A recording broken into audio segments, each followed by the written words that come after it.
I'm Ken Leon-Guerrero, and thank you very much for joining me today. I've got exciting news for everybody. We have cleared the first hurdle on the voter initiative process. In other words, we turned our paperwork in. It was accepted by the Guam Election Commission, and there were no unrelated subjects on each of the initiatives. Now, today, I'm reporting on where we are. Here we have a letter from the Guam Election Commission. They have reviewed the initiatives, and they have sent me a letter. And today we're going to talk about voter initiative number 2 and voter initiative number 4, because the Guam Election Commission is trying to tell me that those initiatives are illegal, that they conflict with the Organic Act of Guam. I beg to differ. Now, here's how the law works. When two people have a difference of opinion in legal realm, which is laws or business processes, they get a third party to make a ruling. That third party is the court. Right now we have the Guam Election Commission legal counsel saying that voter initiative number 2, a part-time legislature, is illegal. The legal counsel says it conflicts with the Organic Act of Guam, and they also claim that voter initiative number 4 conflicts with the Organic Act of Guam. Here's the Guam legal advisor, Anthony Camacho, on clip 1. For legal counsel, I just wanted to ask. Sure. So your recommendation here for initiatives 2 and 4, dismiss, right? The proposal is going to conflict with the Organic Act. Or is that not doing our due diligence? We already know that it's going to be a conflict. So, Yeah, my recommendation is to just notify the proponent that these ballot measures would violate the Organic Act. So it's different if he was changing Guam law, but he's trying to change federal law. And, you know, I don't think it's going to be to anyone's benefit that we try to proceed in trying to change the Organic Act, and you can't do it. The Organic Act is very specific as to the authority of the legislature with regard to how they conduct their calendar. As a matter of fact, there was a public law, United States public law, where it granted the legislature the authority to determine its own calendar, because it used to be what he was proposing. The Organic Act used to say they would meet for 60 days. That got changed in this public law and left the discretion up to the Guam legislature. And that's not something that anybody else has the authority to take away except for Congress. The same thing with regard to sovereign immunity, right? Congress, specifically in the Organic Act, gave the power of sovereign immunity as to whether the government can be sued or cannot be sued to the Guam legislature. And the Guam legislature is the one that can say, hey, government of Guam can be sued in certain instances, and so it's not up to anyone else other than the legislature to grant a waiver of that sovereign immunity to anybody, right? That's the jurisdiction of the legislature. all right. So with regard to 2 and 4, I would recommend that we just notify the proponent that these are not valid ballot measures because they would violate the Organic Act, which is a law that no one on Guam, the voters of Guam, do not have the opportunity to overturn. That's strictly a congressional act, right? The other ones, I guess, we just need more information if that's what the commissioners desire. Now that's the opinion, and only the opinion, of the legal counsel for the Guam Election Commission. Now, in his letter to me, he made specific reference to an act, 48 U.S.C. 1421H. But when you read 1421H, it basically says the legislature has the power to affix a date and continue sessions at any length of time the legislature may desire. But that tells me that maybe the legal counsel does not understand the Initiative Act, because the Initiative Act is a legislative process, recognized as a legislative process in both the Organic Act of Guam and in Guam Code Annotated. So anything that we do by initiative has the same power as if it had been done by the legislature. And in 1421H, the Organic Act of Guam does not say that only elected representatives can change the length of the session from a full-time to a part-time or any specific day. It says the legislature, and by virtue of an initiative, it's the same thing as if it had gone through the legislature. Now, I'm more concerned about his declaration that the voter initiative process number 4, which is the Corrupt Practices Act, right here, the Corrupt Practices Act, is also illegal. And the reason I'm concerned about that is because that tells me maybe there's a chance that the legal counsel for the Guam Election Commission did not read the Corrupt Practices Act, because nowhere in the Corrupt Practices Act it does not say that we are giving people the right to sue the government, which is a sovereign right of the government. He was correct in that. And in the Organic Act, in Guam Code Annotated, it clearly spells out where and when citizens can sue the government. But what the Corrupt Practices Act says, we as citizens can sue individuals in the government personally who break a law, who break a rule, an approved rule or procedure, or violate a documented standard operating procedure. Because every time they do this, it costs us money. So, what am I talking about? I'm talking about acts of omission or commission by government of Guam employees outside of the rule of law, outside of policy and procedure, and outside of operating procedures that cost us money. Now, in order to understand that, we're going to have to look at the anatomy of what a corrupt practice looks like. Now, this is an email that I'd sent to the head of EPA here on Guam after a meeting at the Guam Environmental Protection Agency, where a couple of residents of Santa Rita came up to me and told me that Guam Resource Recovery Partners was building a road through a drainage ditch, and there were no permits. And when they talked to the government of Guam Department of Public Works employees that were building the road, they were told that DPW employees don't need permits to build a road.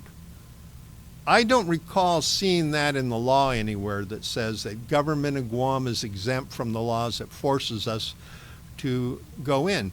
And so the residents provided me with a couple of photos showing government of Guam equipment in the process of bulldozing a road through an easement and also filling up a drainage ditch or a ravine that drained the properties in the area.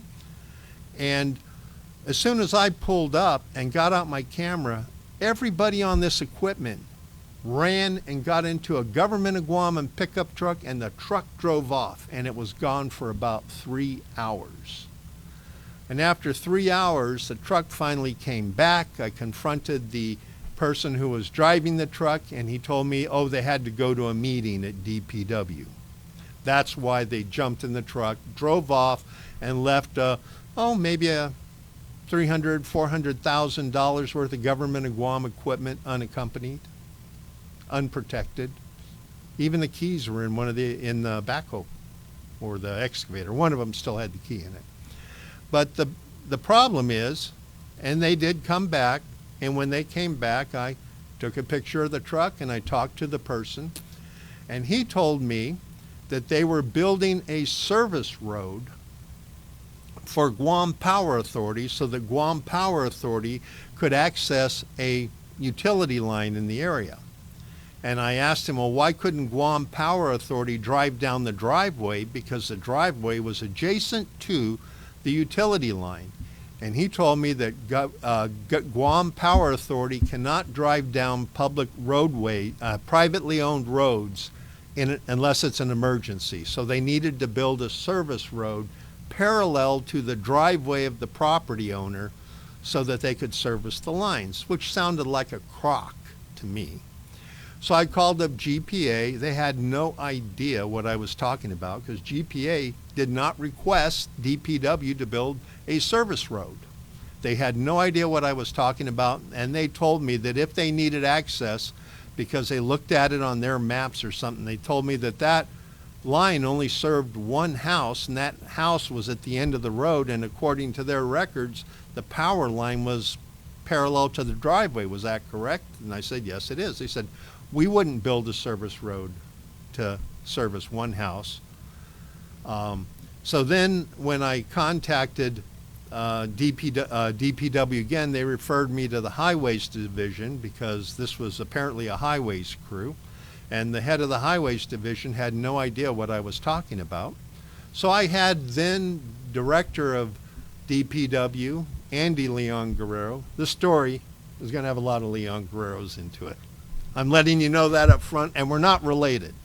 So this is not a family story. This is just doing business as usual with government of Guam.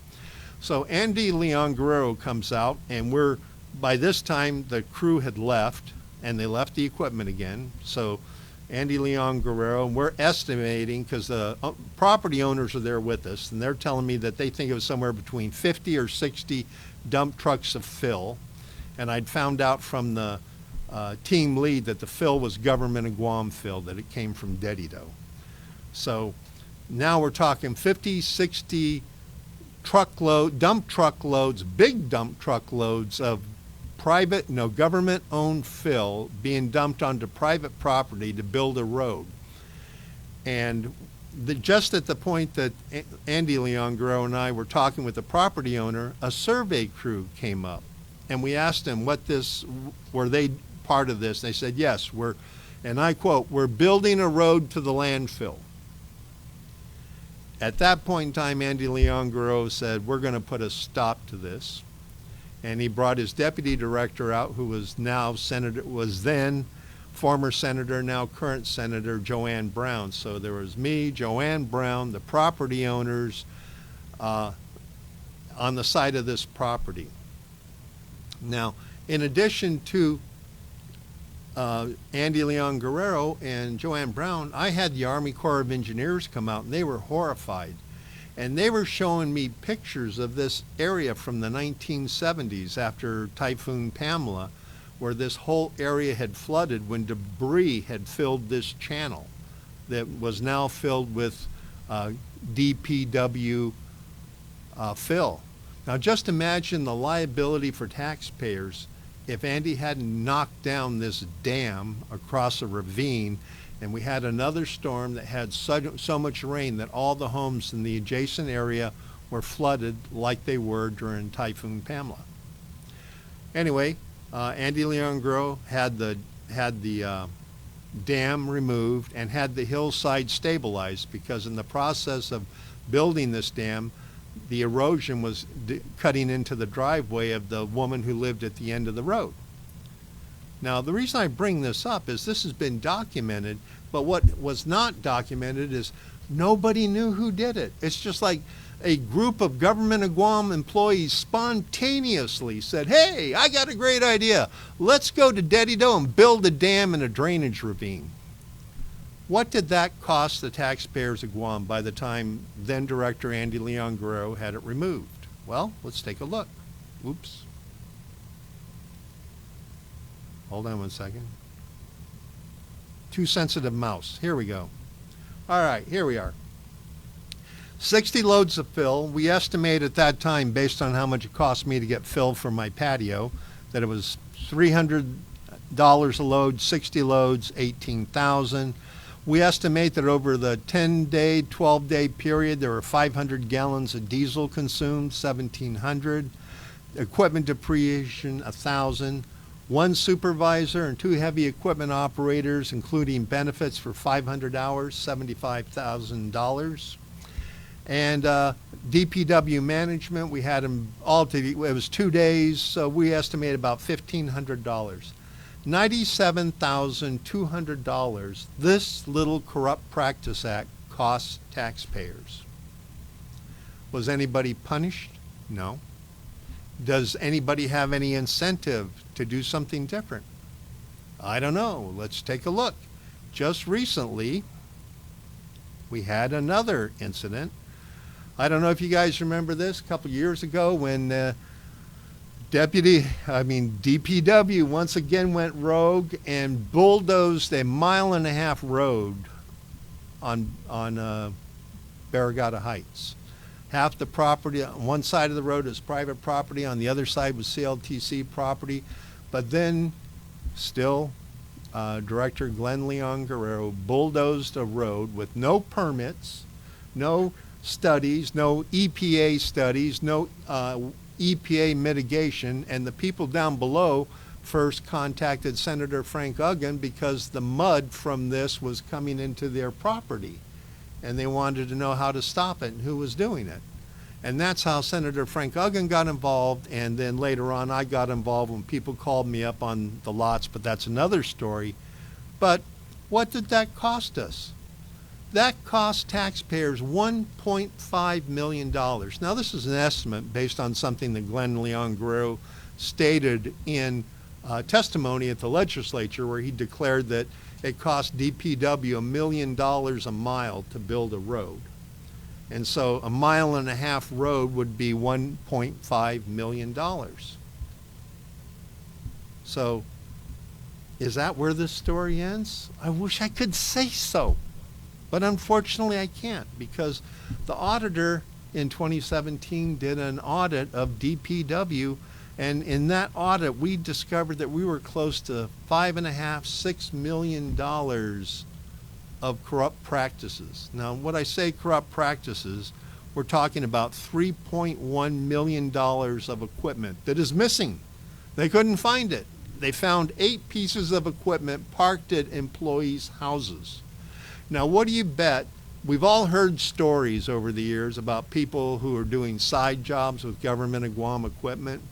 Do you think that those 8 pieces of equipment sitting at people's homes were just sitting there over the weekend? I don't think so. And there was $1.5 million worth of equipment, 5 pieces of equipment that they could not find. No one knows where that equipment is.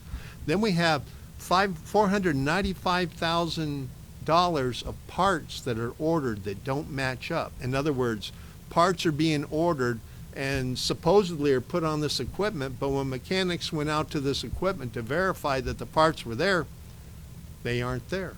And then we have another $160,000 of rentals. DPW rented equipment because they couldn't find the equipment they owned. Think about that. We can't find the equipment taxpayers already bought and paid for, so we go out and rent equipment from somebody else. Then we had another $28,000 for equipment rental on other pieces of equipment. The $160,000 was renting lowboys. And then there was another $28,000 renting other equipment that GPA couldn't find, so they had to rent it from somebody else. And this is the part that I really get frustrated about. $47,000 spent on parts and $43,000 spent on repairs on equipment that is surveyed. It's broken. Where did all these parts go that were ordered? What repairs were done on equipment that was defunct? Another $6,000 in lost opportunities due to heavy equipment not being available at the time, and $4,000 for unauthorized heavy equipment use. Altogether, we're talking about $4.9 million in heavy equipment, missing equipment, and misuse of equipment, and $282,000 in ethical charges. In other words, the director allowed an employee who worked for him, who had a company on the side, do work free at his house, and in exchange, the employee got $282,000 worth of contracts from DPW.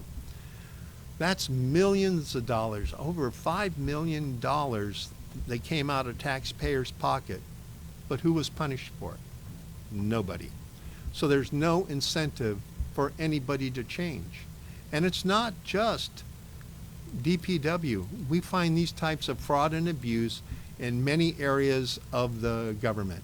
Over the 15 years I've been a community advocate, hardly a month goes by that I don't have somebody come up to me and talk to me about, oh, you know what they're doing over at GMHA at Guam Memorial Hospital? You ought to look into this. Or how about this one, the Port 7? Remember that? That whole situation where 7 employees were terminated and there's a political smoke screen over it, and now we're in the process of hiring these people back, and I think we're somewhere between $3 and $7 million in out-of-court settlements. Who's been fired? Who's been disciplined? Nobody. I mean, even another recent case, a port employee who got $208,000 in back pay and other benefits because of improper following of standard operating procedure. So this is something that is chronic here on Guam. And the Corrupt Practices Act is not without precedent. I mean, we have it in the open government law. There is a provision in the open government law that says, and I quote, if a court finds that the public official's decision not to comply with the open government law was without merit, that official shall pay $1,000 plus expenses, not the government, not the agency, that person. Does that policy work? Yeah.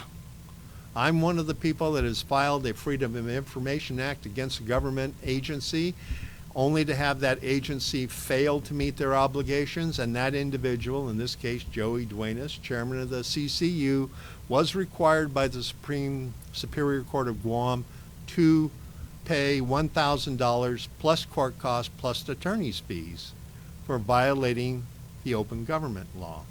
Now, the Guam Pacific Daily News had an op-ed where they were concerned that if this law passed, you know, the government would be flooded with a whole bunch of bogus complaints, the people hoping to ring the lawsuit lottery. But it doesn't work that way, because in order to do a complaint, it's kind of like what I had to do with the open government law. You have to file a legal action, which means you're going to have to go to an attorney, take all your information to an attorney and say, hey, Mr. Attorney, I have a complaint about an official who broke a law. This is the law he broke. Here's the documentation that proved he broke that law. And to the best of my knowledge, this is how much this has cost taxpayers. Now, the attorney will look at that and say, you know, you've got a case here which I had when I filed a complaint against Joey Duenas. So this is not going to open the floodgates. What this is going to do is going to put all government of Guam officials, elected and appointed, members of boards and commissions, and employees on notice that if they do anything that breaks the law, breaks an approved rule or regulation, or violates a documented standard operating procedure, and like I said, I've just shared a few of the hundreds of stories I could tell you and provide documentation on, that employee will become personally liable in that action. So if the employees knew that, and going back to GRRP and the dam in Santa Rita, and this supervisor said, hey boys, let's go build a dam across a ravine, I think the employees would have said, well, let's see the work order, number one, which doesn't exist. Let's see the EPA report that doesn't exist. Let's go ahead and see the authorization to do these things. You see, that would have given the employees protection if they asked that question. And maybe if the employees started asking that question to protect their own wallets, maybe that supervisor might have said, you know, this is not a good idea, you know, so let's go back and tell these people, whoever they were at GRRP, if you want us to build a road to your lot so that you can put a landfill in, first get a permit, do an EPA study, do the engineering studies, and then bring those back to us and prepare a budget so that you pay for it, not us. You see, that's how it should work, but way too often it doesn't work that way. We could go on for hours about times that corrupt practices have taken millions of dollars, especially over this pandemic. But the problem is the Election Commission is where we need to focus our point of effort, because I believe the Election Commission is wrong when their counsel says these are not legal, they are against the Organic Act. When the Leon-Guerrero Tenorio administration got into office, the second bill they passed was what I call the Guam Regional Medical Center Welfare Act that destroyed the financial stability of government of Guam. I thought it was illegal, and I did what I'm talking about here. I went to court. Well, the federal court ruled that illegal in another suit, and so now that law has been voided out. Not too late to save taxpayers millions of dollars, but that's how the process worked. So let's see what saner voices are saying at the Guam Election Commission. Clip number 2, please. Madam Chair, if I may. Sure. First, thanks to Vince, our legal counsel, for putting together the memo. These six referenda proposals coming are challenging, particularly given the tight timelines. Is something that I guess Vince will probably be discussing next. But here's my concern at this stage, is I don't read the law as authorizing us to anticipate problems with the initiatives. The legislature has very clearly said that the right of the people or voters to present something by referendum is an important right. And our duty, as I understand it, is to provide a summary of what the proposal says, not to anticipate problems with it, but to say, or at least at this stage, is to say, this is what the proposal says. This is a fair statement of the proposal, a fair summary. And so I don't know that it's, and it is a question really for all of us, is it our duty to think about things and say, well, to the proponent, no, what about this, what about that? I don't think we're the gatekeepers for that particular function. So. That's the point that I'm making with our video here today. It is not for the Election Commission to determine whether or not any of these initiatives are legal or not. It is the role of the Guam Election Commission to present these initiatives to the voters and let the voters determine whether or not this is an initiative they want to become law, and if enough people vote for it and it becomes law, if anybody wants to challenge it, they can challenge it in court as far as legality, just the way I challenged Public Law 2-35 on the Guam Regional Welfare Act. That's the way the process is supposed to work, because anytime you get two attorneys in a room, you're going to have two different opinions. As we saw here with the attorney for the Guam Election Commission, and we saw a member, the independent member of the board who's also an attorney, and we have two different opinions right there.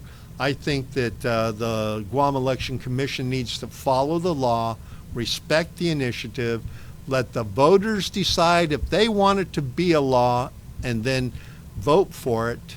And then if anyone has an issue with it, they can challenge it in court. That's the way our process works. If you would like to become involved, send me an email, because This is not a Republican issue. This is not a Democrat issue. This is a people of Guam issue. Far too long, our politicians have run roughshod over the people. We saw that magnified during the pandemic as politicians worked hard to take care of each other and their loyal supporters through special contracts, sole source agreements, et cetera, et cetera. Need your help because I'm only going to have 6 or 7 weeks to get 7,000 signatures on each one of these 6 petitions. But if we get 6,000 or 7,000 on each one of these petitions, then we can put them on the ballot and make public law without waiting for the politicians, because for the past 50 years, politicians have been promising us they would make government of Guam better, and they have failed miserably. And like Napoleon Bonaparte said, and let me bring that up. Oh, I don't have it up here. Darn it. Like Napoleon Bonaparte says, if you want something done right, do it yourself. So as we come to the end of this video, put the email back up. If you would like to help make Guam better for yourself, for your family, for your children, and for your grandchildren, let's work together. Let's collect the signatures necessary to get these 6 initiatives on the ballot. Tomorrow I'm going to be talking about the 21 senators and eliminating the primary election and the objections that the Guam Election Commission has to those changes in government and why it's a smart thing to do. Again, I'm Ken Leon-Guerrero, community advocate and the spear carrier for the voter initiative process. I'm looking forward to working with you to help make Guam better. Thank you.